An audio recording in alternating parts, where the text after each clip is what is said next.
आज के शो में सूरत हाल की दुरुस्त अक्कासी, मसला कश्मीर सिफारती महाज पर भी सरगर्म। Over 100 Kashmiris have been killed, hundreds including children and infants blinded by shotgun pellets, and over 6,000 unarmed civilians injured over the past 2 months. क्या वजीर आजम कश्मीर की जानिब दुनिया की तवज्जो मबजूल कराने में कामयाब? सियासी कैदियों की रिहाई, कर्फ्यू का खात्मा, जख्मियों को तिबी इमदाद, क्या मुतालबात काफी?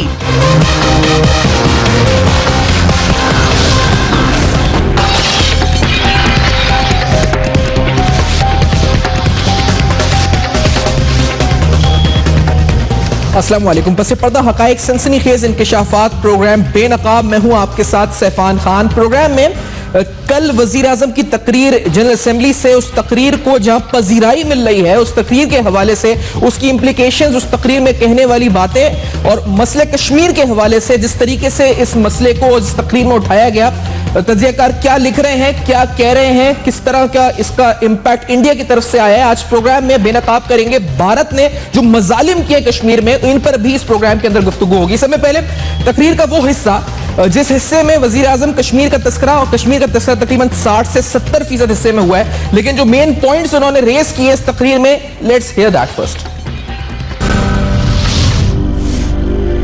Peace and normalization between Pakistan and India cannot be achieved without a resolution of the Kashmir dispute.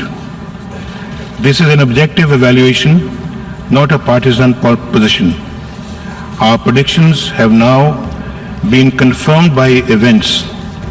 A new generation of Kashmiris has risen spontaneously against India's illegal occupation, demanding freedom from occupation. Burhan Wani, the young leader murdered by Indian forces, has emerged as a symbol of the latest Kashmiri Intifada, a popular and peaceful freedom movement led by Kashmiris, young and old, men and women, armed only with an undying faith in the legitimacy of their cause and a hunger for freedom in their hearts. Mr. President, this indigenous uprising of the Kashmiris have been met as usual with brutal repression by India's occupation force of over 500,000 soldiers. Over 100 Kashmiris have been killed, hundreds including children and infants blinded by shotgun pellets, and over 6,000 unarmed civilians injured over the past 2 months. बात आज कश्मीर की होगी, बात आज पाकिस्तान की policy की होगी, वजीर आजम की तकरीर की होगी। मेरे साथ प्रोग्राम में इंट्रोड्यूस करता चलूं, ओरिया मकबूल जान साहब, सीनियर सहाफी, सीनियर तज़्ज़ियानिगार, लाहौर से मुझे ज्वाइन कर रहे हैं। ओरिया साहब, thank you so much, programme में ज्वाइन किया आपने। अहमद कुरैशी जेनेवा से मेरे साथ मौजूद है, सीनियर सहाफी, एंकर पर्सन है। अहमद, जेनेवा से ज्वाइन करने का बहुत शुक्रिया, आप हमें, और आप दोनों ही हमारे साथ मौजूद रहेंगे पूरे शो में। इस समय पहले ओरिया मकबूल जान साहब, आपकी तरफ आते हुए इस बात को लेकर, कल की तकरीर वजीर आजम पाकिस्तान ने, आप समझते हैं, अक्कासी की सही तरह दुरुस्त तरीके से मसले कश्मीर का पूरा अहाता किया है? यानी वो मसाइल जो हमें उठाने थे, वो मसाइल उठाए गए, सही तरीके से उठाए गए और मौसर रही है तकरीर। ओरिया मकबूल जान साहब, देखिए, कश्मीर के मामले में तो उन्होंने काफ़ी हद तक अच्छी तकरीर की है, और उसकी एक बुनियादी क्रेडिट जहाँ वज़ीर आज़म को जाता है, वहाँ सबसे बड़ा क्रेडिट जो है वो कश्मीरी अवाम को भी जाता है। अगर कश्मीरी अवाम गुज़श्ता 2 महीने से एक ऐसी तहरीक का आगाज़ न करते, जिस तहरीक को मुकम्मल तौर पर आलमी ताकतें जो हैं, पूरी दुनिया जो है, आलमी ज़मीर जो है, वो भी इस वक्त पहचानने लग गया है कि उनकी इंडिजिनस मूवमेंट है, जिसके अंदर वो खुद कुर्बानियाँ दे रहे हैं और सब कुछ कर रहे हैं। अब उसके अंदर पाकिस्तान जो है, असल में अब लग रहा है कि पाकिस्तान जो है, उसमें कोई भी लीडरशिप हो, किसी किस्म की लीडरशिप हो, वो अब कश्मीर के बगैर आलमी ताकतों का मफाद भी हासिल नहीं कर पाती। असल में ये मसला है बुनियादी तौर पर। उन्होंने बहुत अच्छा किया, लेकिन एक दो चीज़ें जो हैं जिनकी मुझे बड़ा थोड़ा सा रहा है कि गुज़श्ता 10-15 साल से भारत जो है हमेशा एक इल्ज़ाम लगाता था कि कश्मीर में पाकिस्तान जो है वो दरअंदाजी कर रहा है। और उसके बारे में उन्होंने एक बहुत तस्वर बनाया हुआ था पूरी दुनिया के सामने, और पूरी दुनिया यही बात कर रही थी। लेकिन गुज़श्ता दिनों बलूचिस्तान के हवाले से बहुत बड़ी सीरियस किस्म की डेवलपमेंट हुई थी, और वो सीरियस डेवलपमेंट ये थी, कुलभूषण की तो बात की बात है, पूरी की पूरी असेंबली ने भारत का एक, जिसे कहते हैं ना, एक उसके मुकाबले में एक रेजोल्यूशन पास किया था जो बलूचिस्तान के हालात के मुताबिक नामुमकिनात में से बात होती थी। मैं बलूचिस्तान को अच्छी तरह जानता हूं, वो इस तरह का यूनानिमस रेजोल्यूशन कभी ला ही नहीं सकते थे कि भारत वहां मुदाखलत कर रहा है। तो अगर वो भारत को इस तरह जिसे कहते हैं बैकफुट पे ले जाते और इतना बात है कि हमारे यहाँ भी ये चीज हो रही है और भारत असल में ये कर रहा है, तो एक अगली जो सुषमा स्वराज की जो तकरीर है उस तकरीर को भी वो रोक सकते थे। नहीं तो उर्या साहब, आपके नजदीक ये फोकस तकरीर जो थी कश्मीर के ऊपर, इसके अंदर बलूचिस्तान का तस्करा होना जरूरी था, जो भारत मुदाखलत कर रहा है बलूचिस्तान के अंदर, और अगर ऐसा होता तो ये मुस्बत होता, ये मनफी, बाज लोग कह रहे हैं मनफी भी हो जाता है कि हम उल्टा उनकी साइड से खेलने लगते हैं, ऐसा होता कि वो जो चाह रहे थे कहलवाना वो हम कहते हैं। नहीं, कहलवाने की बात नहीं, हो सकता है ये भी, लेकिन वो कहने से बात तो नहीं आएंगे ना। क्या आप रोक लेंगे सुषमा स्वराज को वहां कहते हुए? आप रोक लेंगे वहां पर आइंदा भारत के इशू को छेड़ते हुए? और नरेंद्र मोदी ने तो बकायदा उनकी जो 15 अगस्त की तकरीर होती है, उस तकरीर के अंदर बकायदा गिलगित बल्तिस्तान के लोगों का अपने साथ रब्ता करना और फिर बलूचिस्तान का रब्ता करना, और ये इंटरनेशनल नॉर्म्स के खिलाफ थी जो बात की थी, इसका तस्करा किया जा सकता था। इसकी वजह यह है कि एक दिन पहले उन्होंने सर्जिकल स्ट्राइक्स की बात की हुई है, तो आप कह सकते थे कि हिंदुस्तान जो है या भारत जो है उससे न सिर्फ कश्मीरी जो है वो खौफजदा हैं, बल्कि पूरे रीजन का जो पीस है वो खराब हो रहा है, और पूरे रीजन के पीस की क्वेश्चन जो है ये इंटरनेशनल कम्युनिटी के ऊपर है, क्योंकि अगर पूरे रीजन का पीस खराब हुआ, बड़े सगीर पाक हिंद का, तो पूरी दुनिया का पीस खराब हो सकता है, क्योंकि ये न्यूक्लियर फ्लैश पॉइंट है, और जहां पर अगर एक जरा सी भी चिंगारी सुलगी तो होगा ये कि पूरी दुनिया की फिजा मुकद्दर होगी, ओजोन लेयर पूरी दुनिया की एक है, ये सब कुछ एक है। असल मसला ये था कि इसको भी हाईलाइट करना चाहिए था। ठीक है सर, ये कमी रह गई आपकी नजर में। अहमद कुरैशी साहब, आप जिनेवा में इस वक्त मौजूद हैं, और स्पेसिफिकली मैं स्पीच पे आपका पहले कमेंट ले लूं, उसके बाद फिर जिनेवा के अंदर, क्योंकि आज हमने देखा सोशल मीडिया पे कुछ एक्टिविस्ट बरहमदार भुट्टी के हवाले से उनकी पार्टीज वो भी कुछ रिलीज वेलीज निकाल रही है, पाकिस्तान मुखालिफ। वहां पर सूरत हाल क्या है? आप कश्मीर की लॉबिंग के लिए गए वहां पे, और ये जो कल तकरीर वजीर आजम ने की है किस हद तक मौसर रही, भरपूर रही आपकी नजर में? कुरैशी साहब। बिल्कुल सैफान, सबसे पहली बात तो यह है कि जो वजीर आजम पाकिस्तान ने जो तकरीर की अक़वाम मुत्तहिदा में, मैं मुत्तफिक हूँ, और यह मकबूल जान साहब के साथ बहुत उम्दा स्पीच थी, और मेरे ख्याल में पाकिस्तान ने इसमें वज़ीर आज़म नवाज शरीफ साहब को ये क्रेडिट जाता है कि उन्होंने ना सिर्फ कश्मीर की तर्जुमानी तो की उन्होंने, बल्कि मैं तो उनको स्पेशली क्रेडिट देना चाहता हूँ कि उन्होंने बुरहान वानी का नाम लेकर जो तज़किरा किया, और उन्होंने वाज़ेह तौर पर कहा कि बुरहान वानी यंग लीडर है जिसे बेदर्दी से भारत कत्ल किया। आपको पता है जो वर्जन है वो ये है कि गन बैटल हुई थी और वो कमांडर था, और ये लड़ाई होते हुए मारा गया। तो वजीर आजम नवाज शरीफ साहब ने बुरहान वानी का नाम अक़वाम मुत्तहिदा के पॉलिटिक्स से लेकर बहुत बड़ा मैसेज जो तहरीक जवान। अच्छा अहमद, आपका माइक, अगर आप अपने माइक क्लोज कर सकें, आपकी आवाज कम आ रही है इस वक्त। अहमद कुरैशी साहब, मैं अहमद कुरैशी से कहूंगा माइक, अपने ऑडियो का माइक का शायद इशू आ रहा है। अब अहमद कुरैशी से दोबारा अगर फरमाए जी, आप कह रहे हैं बुरहान वानी का तस्करा किया वजीर आजम ने, लेकिन बलूचिस्तान का जो इंडिया कर रहा है वहां पर उसका तस्करा नहीं किया, और मकबूल जान साहब कह रहे हैं ये कमी रह गई इसमें। अहमद कुरैशी साहब, नहीं, मेरे ख्याल में वज़ीर आज़म साहब ने सही फैसला किया कि बलूचिस्तान का जिक्र नहीं किया, क्योंकि भारत चाह रहा है कि हम थोड़ा सा डिस्ट्रैक्ट कश्मीर से, और बात बलूचिस्तान की वो बातें तो भारत हमसे करना चाह रहे हैं, कि लाना चाह रहे हैं, तो हम क्यों करें वो बात उस फोरम के ऊपर बलूचिस्तान की? कोई इशू ही नहीं है, हम कोई इशू बनाए क्यों वज़ीर आज़म के लेवल पे बलूचिस्तान को ऐसे पेश किए जाए जैसे कोई वो इशू है हमारा भारत के साथ, कोई इंटरनल इशू है उस पर बात हमें, और वज़ीर आज़म साहब ने किया कि जी अच्छा, आपके कनेक्शन में हम कोशिश करेंगे कि रिकनेक्ट कर सकें अहमद कुरैशी से। आवाज इस पर थोड़ी सी कट के इस वक्त मौसूल हो रही है। ओरियम गुलजान साहब, हम बल्कि ब्रेक की तरफ बढ़ते हैं। इस ब्रेक के बाद जब आएंगे तो ओरियम गुलजान साहब भी साथ हैं, अहमद कुरैशी भी साथ हैं, और हमारी कोशिश होगी कि हम मजीद गुफ्तगू ना सिर्फ इस बल्कि पाकिस्तान की लॉन्ग टर्म पॉलिसी इस हवाले से क्या होनी चाहिए, सिर्फ शॉर्ट टर्म नहीं लॉन्ग टर्म क्या होना चाहिए, और ये आजादी की तहरीक मंतकी अंजाम तक क्या पहुंचती हुई नजर आ रही है, नहीं आ रही है, वजीर आजम की तकरीर की रोशनी में जानेंगे इस ब्रेक के बाद। देखते रहेगा अब तक।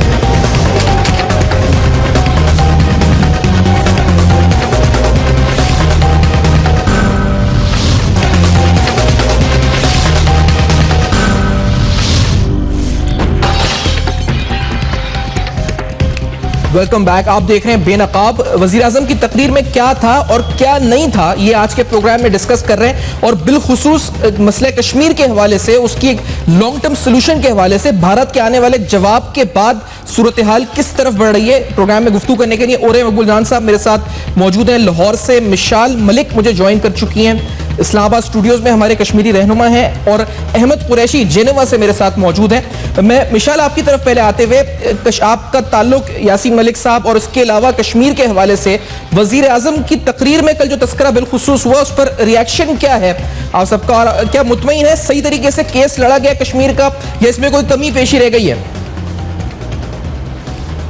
बहुत पहले तो मैं वेलकम करूंगी पाकिस्तान के प्राइम मिनिस्टर की स्पीच। उन्होंने एन जिस तरह उनकी एस्पिरेशंस हैं सब कश्मीरियों की, जो उनकी फ्रीडम मूवमेंट है, उसके हिस्टोरिकल पर्सपेक्टिव को रख के यूनाइटेड नेशंस की सिक्योरिटी काउंसिल की रेजोल्यूशंस का रिमाइंड करके, और साथ ही साथ जो इस वक्त जो प्रेजेंट अपराइजिंग वहाँ पे चल रही है, जो इंतफादा चल रहा है, उसके बारे में भी एक समरी देना वहाँ पे यूनाइटेड नेशंस की जनरल असेंबली में कि कितने 800 से क्रॉस कर गया है जो पैलेट वेपन्स के विक्टिम है, और हज़ारों की तादाद में इंजर्ड लोग हैं, और 100 से क्रॉस कर गया डेथ टोल। तो वो सारा कुछ बताना, और साथ साथ ये भी वाज़े किया उन्होंने पाकिस्तान के प्राइम मिनिस्टर के ने कि पूरे रीजन का जो अमन है वो पूरा एट वो डिकॉल हॉस्टेज हो सकता है अगर कश्मीर का मसला टाइमली इसको हल नहीं किया गया according to the aspirations of the Kashmiri people. और साथ ही साथ मैं ये भी कहना चाहूँगी कि जो इस वक्त जिस तरह का एक फसाद हिंदुस्तान ने क्रिएट किया हुआ है, एक प्रोपेगेंडिस्टिक और प्रोवोकेटिव किस्म का जो उनकी एक अप्रोच रही है, और बहुत ज़्यादा इस पर थिएटर करना, जिस तरह एक बहुत ही टाइमली एक अटैक हुआ उड़ी के अंदर, ताकि दुनिया की जो अटेंशन है, ये मेरा अपना भी व्यू है कि वो डिस्ट्रैक्ट करके जो लेजिटिमेट जो उनकी मेरिट पे जो कश्मीरियों की एक पॉलिटिकल स्ट्रगल टू फ्रीडम है उसको कैमोफ्लैज करना, और वहाँ पे इस तरह का टेररिस्ट एक्टिविटी पे ब्लेम डाल देना पाकिस्तान पे, ताकि जो असल जो इशू है उससे दुनिया की जो है डिस्ट्रैक्ट कर देना उनको। मगर अगर देखा जाए तो यूनाइटेड स्टेट्स ने, यूके ने, फ्रांस ने, सब ने कंडेम किया उड़ी का अटैक, मगर पाकिस्तान पे ब्लेम नहीं डाला इसका, ना ही कश्मीरियों पे डाला है इसका। तो यहाँ पे भी आपने प्रेस किया क्योंकि वज़ीर आज़म की, मैं सॉरी काट रहा हूँ आपको इस बात को, लेकिन ये जो पाकिस्तान लीगली लॉ जो कवानीन के हवाले से, लीगल हवाले से, ह्यूमन राइट्स के हवाले से इस मसले को इससे पहले भी उठा चुका है इस फोरम पर भी और दीगर हवालों से भी, लेकिन दुनिया लीगल और जो हमें बज़ाहिर लगता है सबके वेस्टेड इंटरेस्ट इसमें है, भारत का अपना इंटरेस्ट है, अमेरिका का यकीनी तौर पे अपना इंटरेस्ट है, ये इफेक्टिव कितनी होगी तकरीर? यानी अच्छी तो है, उन्होंने आवाज उठाई, लेकिन क्या ये मौसर भी होगी या नहीं होगी? ये सवाल, इस पे क्या आपका जवाब है? इस पे मेरा यही है, देखें आजकल का जो दौर है एक ग्लोबल विलेज है पूरी दुनिया, और ज़्यादातर मुल्कों के एक दूसरे के साथ अब मॉरल वाले वैल्यूज़ कम हो गए हैं पूरे वर्ल्ड के अंदर। अब सिर्फ इकोनॉमिक टाइज के ऊपर दुनिया चल रही है, मगर साथ साथ इनको ये नहीं भूलना चाहिए कि जितनी स्मॉल हो गई है दुनिया उतना ही ज़्यादा डेंजरस भी हो गई है, कि अगर इतना बड़ा एक कौम है जिसको हॉस्टेज किया हुआ है, जब वहाँ पे लोग हैं उनकी एक पीसफुल लेजिटिमेट उनकी आवाज़ नहीं सुनी जा रही, तो उससे एक बहुत ही ख़तरनाक किस्म की जंग का खतरा है, पूरे रीजन के अमन का खतरा है। पहले वक्तों की जंगें और थी, अब की जो जंगें होंगी वो पूरी दुनिया को लपेट लेंगी उसके अंदर, और ये टेररिज्म का दौर है आजकल का, और उसके अंदर तो ये बहुत ही इंपेरेटिव बन गया है कि ऐसे मसले जो लेजिटिमेट है, जिस तरह पैलेस्टाइन का है, जिस तरह कश्मीर का, उनको हल किया जाए इससे पहले कि पूरी दुनिया फिर से थर्ड वर्ल्ड वॉर की तरफ चली जाए, और इकोनॉमीज कहीं भी लॉन्ग टर्म इंप्रूव नहीं होंगी। हिंदुस्तान के साथ इकोनॉमिक टाइज अमेरिका के हों या दूसरे दूसरे मुल्कों के कहने को ये बड़ा मुल्क है, क्योंकि वहाँ पे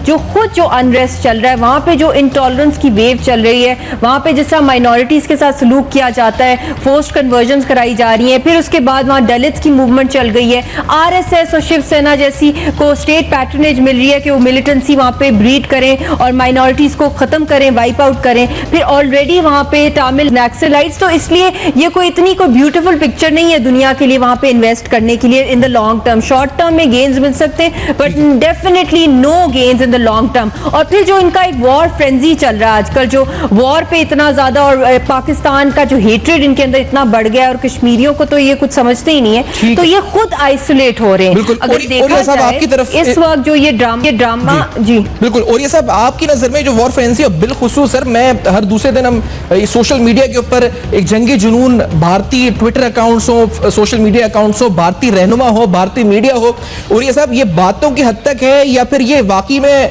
कुछ करने का सोच रहे हैं, इरादे रखते हैं, या सिर्फ बातों के शेर है, क्या है ये मुगला साहब? देखिए, पूरा भारत जो है इस वक्त दो हिस्सों में तकसीम है। एक वो तकसीम है, एक वो लोग हैं कि जो बुनियादी तौर पर वॉर फ्रेंजी पे या पाकिस्तान के नहीं बल्कि मुसलमानों के खिलाफ उनकी एक स्टांस है, जो कि बीजेपी की पॉलिटिक्स है, और ये बहुत अरसे से चली आ रही है, आज से नहीं। 1920 में जब पहला कलकत्ता का मेला हुआ था, जिसके अंदर हिंदुओं को हथियार लेके जाने की इजाजत दी गई थी, उस वक्त से उन्होंने वो अपना स्वामी शरदानंद से लेके अब तक ये राष्ट्रीय सेवक सिंह और दूसरे से शुद्धि और संगठन का वो मामला है। इन लोगों की पॉलिटिक्स बेस करती है हेट्रेड के ऊपर, और हेट्रेड भी खुसूसन मुसलमानों के साथ। ठीक इसी की बुनियाद पर वो वोट बैंक लेते हैं, इसी की बुनियाद पर वो आगे चलते हैं। ये है असल मसला। दूसरी तरफ हिंदुस्तान का वो तबका है कि जो कारोबारी तबका है, जो मेन स्ट्रीम में आ गया हुआ है, जो जिसमें अंबानी भी है, जिसमें जिंदाल भी है, तो जिसमें बाकी लोग भी ये चाहते हैं कि कश्मीर खां चला जाए, लेकिन हमें एक पीसफुल सूरत हाल होनी चाहिए ताकि हम एक बहुत बड़े कॉर्पोरेट कल्चर का हिस्सा बन सके। तीसरी बात यह है कि एक इंटरनेशनल कम्युनिटी जो है वो भी इस वक्त कश्मीर जो है उसके ऊपर बहुत ज्यादा तवज्जो की हुई है। उसकी दो तीन वजह हैं। एक आज तक 15 साल पहले एक आर्टिकल छपा था कि कंटेनमेंट ऑफ चाइना के लिए यूएन ट्रस्टीशिप के तहत कश्मीर जो है इसको एक आजाद स्विट्जरलैंड की तरह की एक रियासत बना दी जाएगी, और जाहिर बात है उसके अंदर कश्मीर भी शामिल होगा, गिलगित बल्तिस्तान भी शामिल होगा, आजाद कश्मीर भी शामिल होगा, लद्दाख भी शामिल होगा। लेकिन उसके मुकाबले में कश्मीरी जाहिर बात है इस बात को बहुत अच्छी तरह समझते हैं, इसलिए वो अपने हर जनाजे को पाकिस्तान के परचम के अंदर दफन कर रहे हैं। ये उनकी बहुत बड़ा कमाल है, क्योंकि बेसिकली अनफिनिश्ड एजेंडा पे ये है। असल मसला ये है कि इस वक्त वॉर फ्रेंजी में कुछ ना कुछ हो सकता है। उसकी एक वजह है कि बीजेपी की सर्वाइवल का मसला बन चुका हुआ है। ऑल ह्यूमन राइट एक्टिविस्ट वहां पर उनके खिलाफ हो चुके हुए हैं, कम्युनिस्ट पार्टी वाले जो है उनके खिलाफ हो चुके हुए हैं, उनका जो बेसिकली जो फाइनेंशियल था, जो कॉर्पोरेट तबका, वो खिलाफ हो चुका हुआ है। इंटरनेशनली सूरत गेम ऐसी है, तो असल में एक वॉर जो है वो समझते हैं कि ये हमें छोटी वॉर जो है ये हमें पॉलिटिक्स में सर्वाइव कर सकती है, हमें बचा सकती है। लेकिन एक बात याद रखें, ये वॉर जो है जो छोटी रहेगी नहीं, इसलिए कि ये वॉर जो है ये एनगल्फ करेगी बाकी सारी चीजों को। चाइना का इसके ऊपर अपना बड़ा जबरदस्त स्टैंड बार बार आ चुका हुआ है, आज नहीं कई दफा आ चुका है कश्मीर के बारे में। और वो कश्मीर के बारे में ये समझता ये है कि यहाँ एक इंडिपेंडेंट कश्मीर जो है अगर किसी दुनिया ने मिलकर कोने की कोशिश की तो इसका मतलब यह है कि यूएन ट्रस्टीशिप में अमेरिकन प्रेजेंस मीन जोसाई उनके पास, तो उसको चाहता यह है कि फैसला कश्मीरी ये करे कि जहां भी रहना है उनको उस अनफिनिश्ड एजेंडे के तहत पाकिस्तान के साथ हो या हिंदुस्तान के साथ। ये है असल मसला। ये मसला वॉर किसी वक्त भी भड़क सकती है। अच्छा, इसी पे अहमद साहब मैं आपकी क्योंकि ये मामला तो अपनी जगह चल रहे हैं, मामला कश्मीर का भी हम डिस्कस कर रहे हैं, बलूचिस्तान के ऊपर रिसेंटली क्योंकि आप जेनेवा में हैं, बरामदाग बुख्ती भी वहीं पर उन्होंने असाइलम भारत के लिए अप्लाई किया है। मैं कुछ देर पहले इंट्रो में मैंने डिस्कस किया था, आज भी कुछ ट्विटर अकाउंट्स पर मैं देख रहा था कि बाकायदा बीआरपी और जो मूवमेंट्स उनके हैं इस वक्त वो लोग वहां पर यही जहां पर आप जिस जगह गए हैं यूएनएचआरसी में, वहीं पाकिस्तान के खिलाफ मुजाहरे हो रहे हैं। क्या ऐसा हो रहा है या फिर ये पेश किया जा रहा है इंडियन मीडिया में ऐसा? अहमद कुरैशी साहब, पहले तो मैं आपको बता दूं कि स्विट्जरलैंड ने इनकी जो असाइलम रिक्वेस्ट थी, जो बात हम नहीं डिस्कस कर रहे, जो हमें डिस्कस करनी चाहिए वो ये है कि बहुत बड़ी सेटबैक हुई है बरामदाग बुख्ती को यूरोप में, ये यूरोप में मौजूद है 2009 से और इनको कोई एक भी यूरोपियन मुल्क असाइलम देने के लिए तैयार नहीं है। ये जो अचानक से भारत की ये बात कर रहे हैं, ये इसलिए कर रहे हैं कि इनको बहुत जल्द यूरोप से निकलना पड़ेगा। They will have to get out of here। और स्विट्जरलैंड जहां पे इन्होंने 2009 से अप्लाई किया हुआ था असाइलम, वो जो है उसने तकरीबन रिजेक्ट किया है।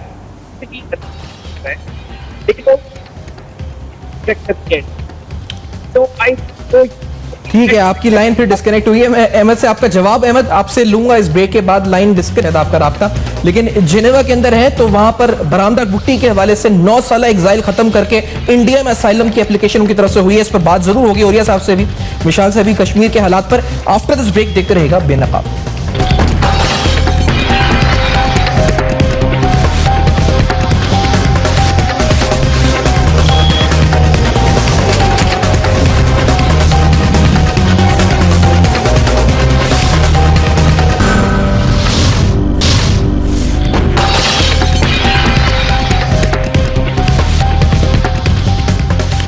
Welcome back. आप देख रहे हैं बेनकाब वजीर आजम की तकरीर और भारत का जंगी जुनून। आखिरकार हकीकत क्या है इसके पीछे, कितना वाकई में जंगी जुनून है, कितनी इस पर सिर्फ बातचीत के हद तक है, वाकई में क्या इरादे हैं, ये प्रोग्राम में बेनकाब हम कर रहे हैं। ओरिया गुलजान साहब मेरे साथ मौजूद है, मिशाल मलिक मेरे साथ मौजूद है। ओरिया साहब, सर अभी वॉर फ्रेंजी और दीगर हवालों से आपने वहां का माइंडसेट एक्सप्लेन किया था। ये जो बलूचिस्तान के हवाले से इन रीसेंट माइंडसेट देख रहे हैं, मोदी साहब की स्टेटमेंट्स, उसके बाद अजीत डोवल की स्टेटमेंट्स और जो ऑफेंसिव डिफेंस स्ट्रेटजी वो बताते हैं, और फिर ये बरामदा भुट्टी का जो चैप्टर स्टार्ट हुआ है, सर ये क्या आइंदा कुछ दिनों में मजीद बढ़ेगा? और ये गुलजान साहब, ये चीजें बलूचिस्तान के हवाले से जो शोर है, या इसमें कमी आएगी, और बढ़ेगा तो हमें हैंडल किस तरह करना है इस मसले को? उरिया साहब देखिए, बलूचिस्तान की जो तीनों चारों मूवमेंट्स हैं या इंसर्जेंसी जिनको आप कहते हैं, या जो भी जो उनकी तहरीकें हैं, उनका मैं खुद चश्मदीद गवाह हूँ। स्वाय एक तहरीक के जो 1948 की हुई है, 1963 में एक तहरीक उनकी चली थी, जिस तहरीक को एक जमाने में रूस ने सपोर्ट किया था, जो शेर मोहम्मद मरी की तहरीक थी। और उस तहरीक के अंदर असल में हुआ यह था कि वो बुनियादी तौर 1 यूनिट के खिलाफ हुई थी। ठीक, वो बड़ी आसानी से खत्म हो गई थी इतना। लेकिन सबसे बड़ी जो उनके इंसर्जेंसी हुई है वो 74 के ज़माने में हुई है। और उस इंसर्जेंसी के बारे में हर बंदा वहाँ पर वाज़े तौर पे जानता है कि वो लोग अफगानिस्तान में चले गए थे, उनके मैंगल पी और मरी ट्राइब पी और बाकी लोग भी, और यहाँ पर तक के बाकी लोग वहाँ पर जाके बैठ गए थे, और वहाँ पर इंडिया उनको सपोर्ट करता था। जुमा खान सूफी की जो किताब आई है फरेब ना तमाम, वो बड़ी मज़ेदार किताब है। जुमा खान सूफी ने उसमें तमाम तफसीर बताई है कि कैसे इंडियन में आता था, पैसे देता था और सब कुछ करता था। उसके बाद सेकंड जो उसके बाद जो अगली जो हुई है वो मुशर्रफ के बाद जो मामला शुरू हुआ है अकबर बुगटी वाले मामले में। अब इसके अंदर हालात ये हुए हैं कि अकबर बुगटी जो थे, इन्होंने पहले जब 74 की मूवमेंट थी उनके खिलाफ ये गवर्नर बने थे, और बलोच बाकी जो थे वो मैंगल और मरी और बाकी लोग थे, वो बलोचों के उनको दुश्मन समझते थे। लेकिन जब से अकबर बुगटी की ये वाक़या हुआ है तो उनकी लाश को जब उन्होंने उठाया है तो हुआ यह है कि बुगटी एरिया के अंदर खला पैदा हो गया। अब बरामदा बुगटी ने अपनी फॉलोशिप लेनी थी बुगटी एरिया के अंदर। वहाँ पर जो उनके लोग हैं, मसूरी कबीले के लोग और कलपर के कबीले के लोग, वो मुकम्मल तौर पे गवर्नमेंट के साथ आ गए। दूसरी तरफ जो है वो मूवमेंट रिस्ट्रिक्ट हो गई है मस्तूम के इलाके में, अवरान के इलाके में, कल्लात के इलाके में, इस तरह के, और थोड़ा सा तुरबत के इलाके में। अब वहाँ पर भी 6-7 साल के अंदर कहते हैं इंसर्जेंसी फटीग, थकन आ जाती है। और दूसरी बात यह है कि वो बिल्टअप एरिया की मूवमेंट नहीं है कि आप कराची में बैठे हुए हैं, आप कराची के अंदर आप खाना भी खा रहे हैं, आप बच्चों के साथ भी हैं, आपको असला भी मिल रहा है, आप वहाँ पहुँच रहे हैं। वहाँ मूवमेंट जो होती है पहाड़ के अंदर जाके रहना है, और उसको वो सपोर्ट करते हैं इंडिया। और पहाड़ के अंदर रहना जो है वो आपको 1 दिन, 2 दिन, 10 दिन, 15 दिन, 20 दिन, उससे ज़्यादा आप पड़ गए बड़ा मसला हो जाता है। बिल्टअप एरिया वहाँ बहुत कम है। तो अब असल में हिंदुस्तान जो है बरामदा बुगटी कभी भी भारत की वो ना लेता। बरामदा बुगटी के लिए अब चॉइस नहीं रह गया कोई और। एक तो वहां का मसला है, दूसरा यह है कि बुगटी एरिया में फॉलिंग खत्म हो गई हुई है। अब वो वापस जाएगा तो खुद उसके चचा के बेटे हैं, सलीम के बेटे हैं, या उसके दूसरे जो है उसके तलाल का जो बेटा है अपना शाहजैन जो है वो है, ये खड़े हुए हैं सरदारी के लिए। तो वो अब इस सारे मामले के अंदर से अब उस उधर जा रहा है। दूसरा उधर यह है कि उसको कोई असाइलम जो है यूरोप के किसी मुल्क पे नहीं मिली। लेकिन और ये जो आपने इसका पस मंजर ही बयान किया, और ये सब एक चीज, क्योंकि लास्टली कुछ महीने या एक साल पहले साबिक वजीर आला बलूचिस्तान मालिक बलोच साहब इनसे मुलाकात करते हैं। अब्दुल कादिर बलोच साहब फेडरल मिनिस्टर जो सैफरॉन के, वो मुलाकात करते हैं और उस जमाने खबरें आती हैं कि ये पाकिस्तान वापस आने को, अपना एग्जाइल खत्म करके आने को तैयार है। यानी ये खबरें भी आई, उस हद तक बात आगे बढ़ गई। फिर अचानक क्या हो गया, ये एकदम ये फैसला भारत वाला, ये उस वक्त यू टर्न क्यों आया, या उस वक्त धोखा दिया जा रहा था पाकिस्तान को? इसमें हमारी एस्टेब्लिशमेंट की बहुत बड़ी गलती है और मैं कहूँगा उनको तस्लीम करना चाहिए। वो एस्टेब्लिशमेंट जो है बुनियादी तौर पर वो लोग जो बुगटी ट्राइब के दूसरे लोग हैं, मसलन इस वक्त जो सरफराज बुगटी है जो मसूरी ट्राइब से है या कलपर के लोग हैं, उनके मुकाबले बरामदाग को वापस नहीं लाना चाहते। और यही गलती उन्होंने की थी अकबर बुगटी जिस वक्त मुशर्रफ से मिलने जा रहे थे और वो सुई के जहाज का इंतजार करते रहे सुई एयरपोर्ट पर, और जहाज नहीं आया और वो नाकाम और नामराज अपने कबीले में लौटे, तो एक मुंतखब मिजाज अकबर बुगटी बन गए। मेरा ख्याल है जिस वक्त डॉक्टर मालिक गए थे और बरामदाग बुगटी वापस आना चाहते थे, तो उसके साथ नेगोशिएशन करके अगर वापस ले आते तो ये इतना बड़ा डेंट होता है इंडिया के लिए जिसका आप तस्वर नहीं कर सकते। लेकिन हम लोकल पॉलिटिक्स से बाहर नहीं निकल पाते, हम इलाकाई जो है वो धड़ेबंदी से बाहर नहीं निकल पाते, जिस वजह से बरामदाग बुगटी वापस नहीं आया। सही। अच्छा, इसी के साथ कश्मीर पर आते हुए और कश्मीर के हवाले से मिशाल आपकी तरफ भी सवाल लगते हैं और ये साहब की तरफ भी, लेकिन कश्मीर में जो हो रहे मजालिम इस हवाले से हमने देखा है आलमी दुनिया के अंदर पाकिस्तान और पाकिस्तान से बाहर भी लोग आवाज उठाते हैं। रिसेंटली एरिका डेरिक्सन एक हॉलीवुड एक्ट्रेस हैं और मैं यकीनी तौर पर यह जो लॉबिंग होती है कश्मीर के खिलाफ वो भी बाज दफा हॉलीवुड बॉलीवुड की तरफ से होती है, लेकिन ये एक्ट्रेस वहां गई हैं, इन्होंने एक वीडियो पोस्ट की है जो जिस वीडियो के अंदर वो कश्मीर के अंदर जो अपनी आंखों से देख रही हैं वो हाल उन्होंने बयान किया है। उसका एक छोटा सा सेगमेंट, एक छोटा सा साउंड बाइट वो जरा सुने, वो बताती क्या है कश्मीर में जो अपनी आंखों से देखा हाल बताया उन्होंने, और इस पर बात भी करते हैं। एरिका की ये वीडियो जो उन्होंने पोस्ट किया यूट्यूब पर, let's see that first. How would you feel if your husband left to go buy milk and bread and he never came home? How would you feel if your daughter was shot in the eyes with a pellet gun and now she'll be blind the rest of her life? How would you feel if your sister was raped by a force that was occupying the streets of your town, your city? How would you feel if you couldn't go outside without the risk of death and being murdered? Because that's exactly what's happening in Kashmir right now. Michelle, ये नहीं, इसके अलावा और बहुत सी ऐसी चीजें हैं जो लोग जाते हैं तो देखते हैं वो हालात को। आपके नजदीक अब ये जिस सतह पर या फिर जिस जगह पर लेवल पे पहुंच चुकी है कश्मीर की आजादी की तहरीक, बहुत करीब है मंजिल आपको नजर आती है या अभी दूर है, या और बहुत कुछ करना है मिशेल? देखिए, करना तो बहुत कुछ है क्योंकि ये एक बहुत बड़ी स्ट्रगल है। एक कौम को आज़ादी देनी है 8 लाख फौज से, और निहत्ते कश्मीरी हैं जो मुकाबला कर रहे हैं हर तरह के। जिस तरह ये जो हॉलीवुड की एक्टर हैं उन्होंने भी यही कहा है कि जिस तरह ये डेली बेसिस पर एक कांस्टेंट वॉर क्राइम्स किए जा रहे हैं, कमिट किए जा रहे हैं, और कोई अकाउंटेबिलिटी नहीं है इंडियन फोर्सेस की। But at the same time आप देखें जिस तरह का इंडिया का एक प्रोपेगेंडा जो चलता है वो इतना फेलियर उसके अंदर पंचर हो गया है। जिस तरह the way they are saying के पाकिस्तान को और जो कश्मीर का जो नैरेटिव है इसकी जैसे कि कोई बायर्स ही नहीं है या इसका कोई एक्सेप्टेबिलिटी फैक्टर ही नहीं है। हालांकि इन रियलिटी अगर देखा जाए तो रशिया का जो एक बहुत क्लोज एली रहा है इन हिंदुस्तान का, वो भी अपनी मिलिट्री ड्रिलिंग अब शुरू करने वाले हैं पाकिस्तान के साथ। और फिर चाइना ने कह दिया है कि वो सपोर्ट करेंगे पाकिस्तान को, पहले पहले भी उन्होंने कहा हुआ है, अब फिर दफा कहा है। और ईरान का आप देख लें, ईरान का जो चाबहार का पोर्ट है जो हिंदुस्तान ने जिसको फंड किया, वो भी कनेक्ट करना चाह रहे हैं ग्वादर पोर्ट के साथ। तो रीजन के अंदर एक बांग्लादेश ही रह गया जो कि हिंदुस्तान की लाइन को टो करेगा। दूसरी तो और ग्लोबली अगर देखा जाए तो टर्की ने जो कहा है कि फैक्ट फाइंडिंग मिशन भेजेंगे। फिर यूनाइटेड नेशंस के बाकी मून ने कहा है इंडिया और पाकिस्तान को कि कश्मीर का मसला हल किया जाए।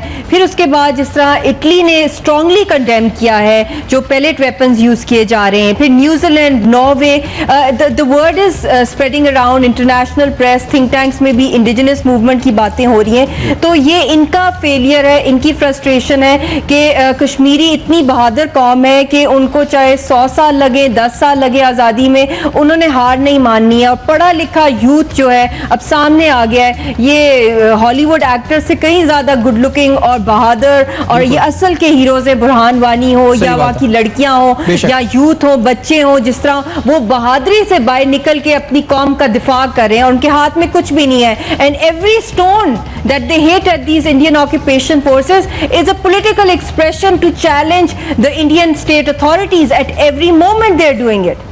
तो ये this is not an easy thing for any person to do. जिस कौम में ये जज्बा, उनको तो आज़ादी मिलती है, मगर इसका टाइम फ्रेम हम लोग बता नहीं सकते क्योंकि ये तो अल्लाह को ही पता होता है, मगर उनमें कोई मायूसी नहीं है कश्मीरियों में। ठीक है, बहुत शुक्रिया मिशाला, आपने प्रोग्राम में ज्वाइन किया। और गुलजान साहब आपका बहुत शुक्रिया, आपने प्रोग्राम में ज्वाइन किया और अपना पॉइंट ऑफ व्यू दिया वज़ीर आज़म की तकरीर के हवाले से, बलूचिस्तान के हवाले से, यकीनी तौर पर पाकिस्तान और खित्ते के हवाले से आज के प्रोग्राम में बेनकाब किया। अहम मामला को, अहम सवाल उठाए। अपना फीडबैक आप दे सकते हैं हमारे फेसबुक पेज पर, ईमेल एड्रेस पर और ट्विटर पर हमें लिख के भेज सकते हैं, इस दुआ के साथ कि इंशाल्लाह जिस तरह मिशेल ने भी कहा जी, जज्बात हैं यकीनी तौर पर, और ये हीरोज हैं असल में। जिस तरह बुरहान वानी की बात हो, कश्मीर के अंदर जो लोग भी ये जंग लड़ रहे हैं या आज़ादी की जंग लड़ रहे हैं, उनके साथ पाकिस्तान हमेशा रहेगा। फीडबैक जरूर लिखिएगा, देखते रहिएगा आप।